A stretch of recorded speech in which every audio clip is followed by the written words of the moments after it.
In the grand corridors of the Persian Empire, one man's hatred nearly changed the course of history.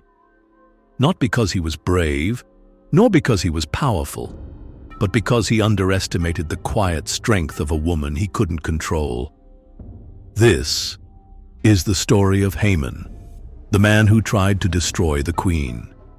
Haman was a man of high status, second only to King Ahasuerus, also known as Xerxes, ruler of the vast Persian Empire. Appointed as the king's chief advisor, he wielded immense power. People bowed to him, feared him, obeyed him.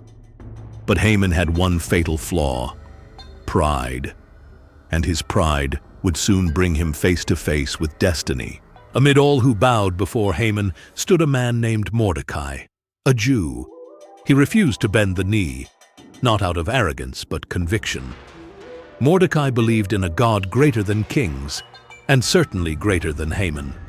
To Haman, this wasn't just an insult, it was humiliation.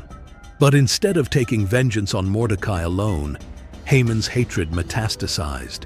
If one Jew defied him, then all Jews were a threat. And so, he hatched a plan, not just to kill Mordecai, but to annihilate an entire people. Using flattery and vague warnings, Haman convinced the king that the Jewish people were dangerous outsiders, disloyal and rebellious. He proposed a genocide and offered silver to fund the campaign. Without knowing who these people truly were, the king gave Haman his signet ring, the ancient symbol of authority. The decree was sealed. On the 13th day of Adar, all Jews in the empire would be destroyed. What Haman didn't know was this: Queen Esther, the wife of King Xerxes, was herself a Jew, and the adopted cousin of Mordecai, the very man he loathed. She had hidden her identity when she was brought into the palace, but now her people faced annihilation. Mordecai pleaded with her, "Do not think that because you are in the king's house, you alone of all the Jews will escape. And who knows but that you have come to your royal position for such a time as this?"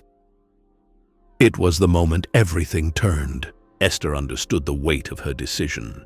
Approaching the king uninvited could mean death, but she made a choice that would define history. "Go, gather all the Jews in Susa and fast for me. Do not eat or drink for 3 days, night or day.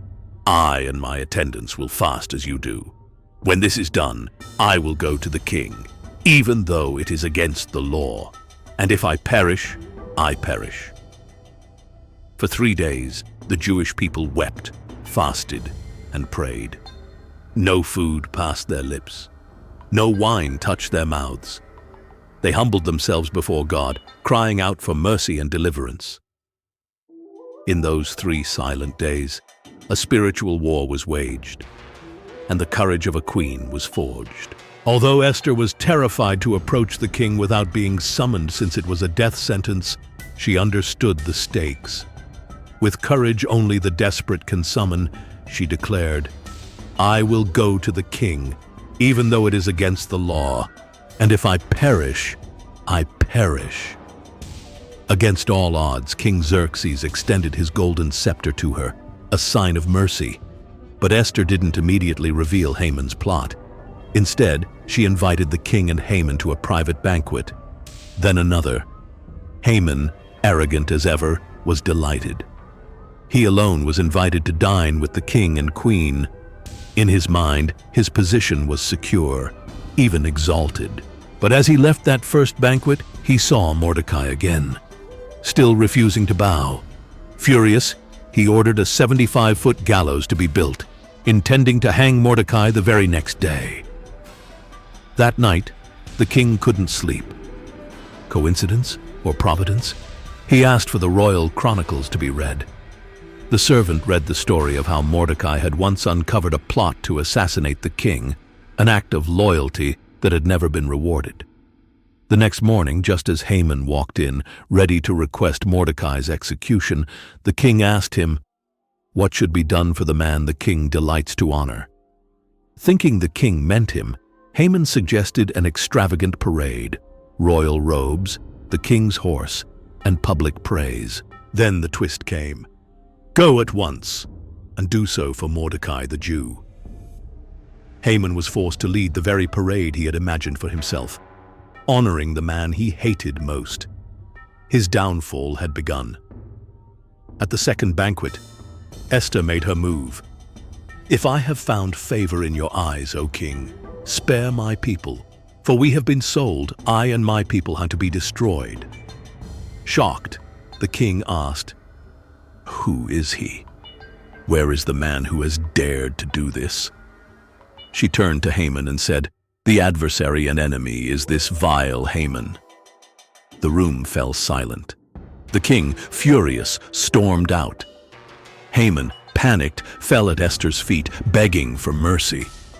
When the king returned and saw Haman falling near the queen, he assumed the worst, that Haman was attacking her. And then came the final blow. One of the king's servants spoke up.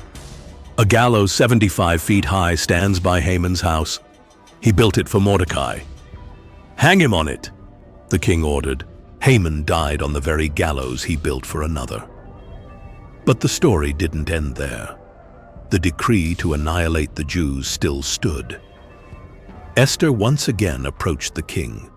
Moved by her courage and Mordecai's loyalty, the king gave them authority to issue a new decree, allowing the Jews to defend themselves. On the appointed day, the 13th of Adar, the Jewish people triumphed over their enemies. In Susa alone, 500 attackers were killed, including Haman's 10 sons. Their names were listed and remembered, not out of joy in their death, but as a record of justice and deliverance. Haman is remembered not as a powerful man, but a prideful one. A man whose hatred led to his humiliation. A man who tried to destroy a queen and instead lost everything. Esther, the queen he underestimated, became the heroine of her people. And Mordecai, the man he sought to hang, rose to take his place beside the king. The story of Haman in the Bible teaches us that pride, hatred, and plotting evil against others ultimately lead to one's own downfall.